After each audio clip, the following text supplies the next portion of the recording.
So, South African President Ramaphosa paid a visit to the White House yesterday, which turned into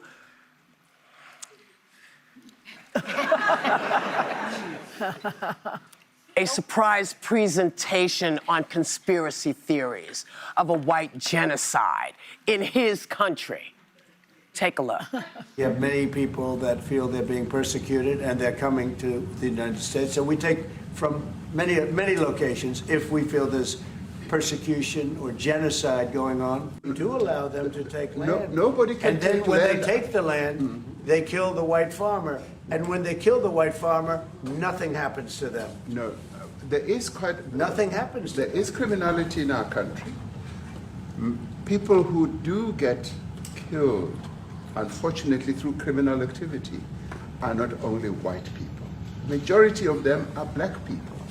And we have now The farmers are black. The farmers are not black. I don't say that's good or bad, but the farmers are not black. Oh, my God.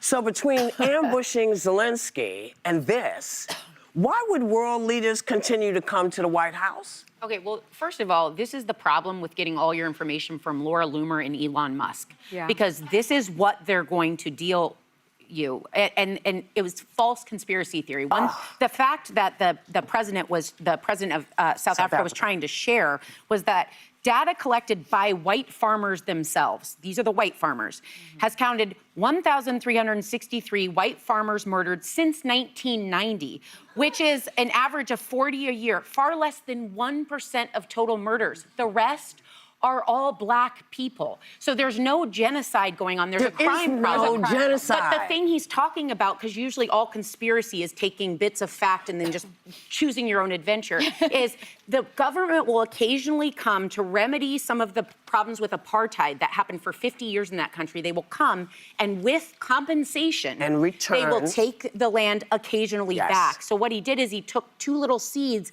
and just like did his own thing with that. He was completely false and wrong. Yeah, it just, look, I'll just say it like this.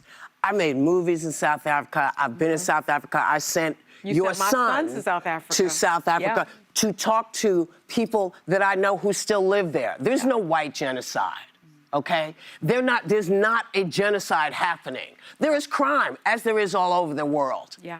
But it's not about killing off white people. This is just straight up bull.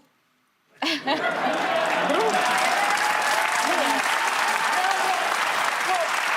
was gas. And I think what frustrates me with this is, so he's prioritizing giving refugee status to these people who, there's crime in South Africa, but these are, I've always believed America should prioritize the most in need refugees.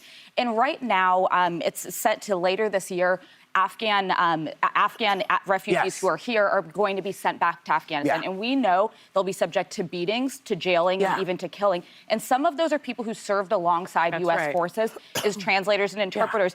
And I would just implore the president, he was so critical of Joe Biden's withdrawal from Afghanistan. Stay true to what we owe the Afghans who fought with us and let them remain here. Let them be safe. If you serve alongside U.S. forces, you have a right to refugee status in the United States.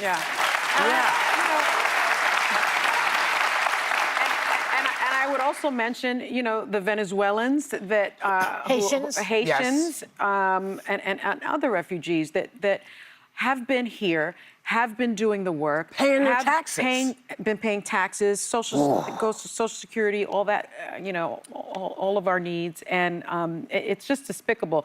But I will say, in answer to your question, will be why do world leaders continue to meet? It is very clear that South Africa's president was here in the United States to talk about trade, because the Trump administration has cut off trade with South Africa. And so that's why he was there.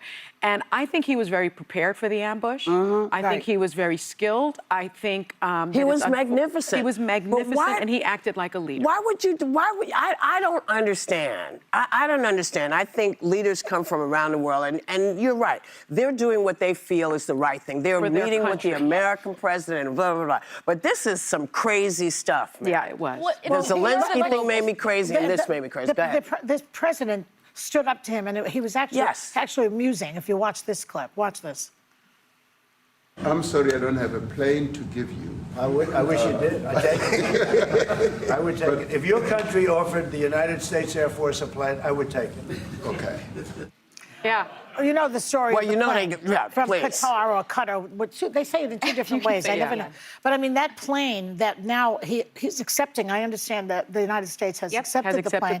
Is going to cost. He has accepted the plane. The United States has not accepted the plane. He representing the He's government. not representing us. He's the government, right? He may be the government, but hold on. but my government says The Pentagon you can't do that. Okay, the Pentagon. Pentagon whatever. accepted Go ahead, make your point. The Pentagon My point accepted is it. that the plane is now going to cost hundreds of millions of dollars to debug it, to fix it up and they get it can't ready. even guarantee they will. And because that is a gift that he's really, according to what I understand, the emoluments clause precludes it's- taking a gift like that. unconstitutional. It's unconstitutional. Yeah. And our tax dollars are now paying for those hundreds of millions of dollars.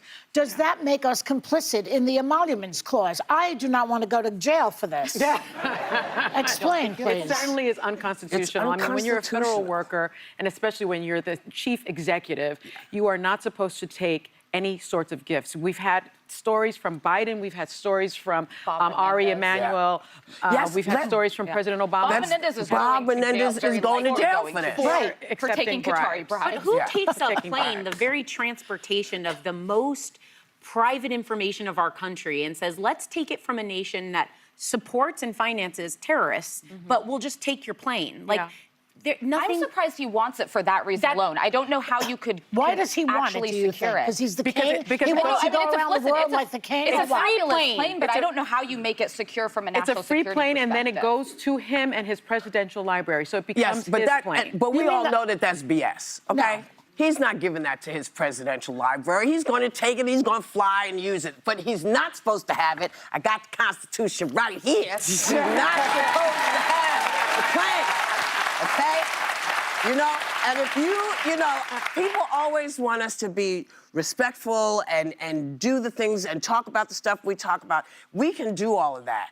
But when you are blatantly giving the country the middle finger, that is blatant. You're not supposed to do that. You're not supposed to take the plane. Don't you think when he lets these white Africans in and claims that's giving the middle finger to the black community? My God. Listen, no, I don't. No, Let me tell you why. Why?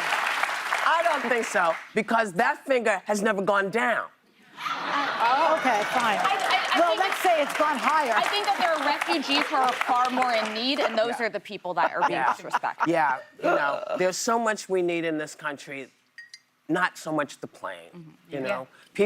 Kids are starving, people are starving, people are about to Doge lose is cutting stuff. half the government with Yeah. no People checks losing and their balances. jobs. Yeah, Yes, it's- people are losing their Well, jobs. it It's seems very like hard to people watch. should see the truth now. You know, Yeah. the fact is that he's bringing white people in here against the better judgment about all of the non-white people who need it. We see that he violates the emoluments clause. He does whatever he wants. He gets this. I think he thinks he's the king. As somebody said yesterday, you did. The founding fathers did exactly that book to prevent exactly what he's doing right But now. if I can just say, the average American is not talking about the Qatari jet, and that's how he's What able are to they get away with talking these. about? They're talking about their ability to make ends meet. The Yeah, cost but of the living. ends- That's what but he if needs the to prices focus are on. going talking up, about but that, that's what he they're needs to be talking about the focusing on. plane because Well, they're and if- going, well, why are you getting to take this plane and you snatch my job away? Well, and the number one concern And why with the do we have to border, pay which for was the maintenance? which was immigration, and what he won on was this whole idea of national security, keeping track of Yeah. it. And so now you take a plane from the Yeah. Qatar of all Yeah. people. Like, come on.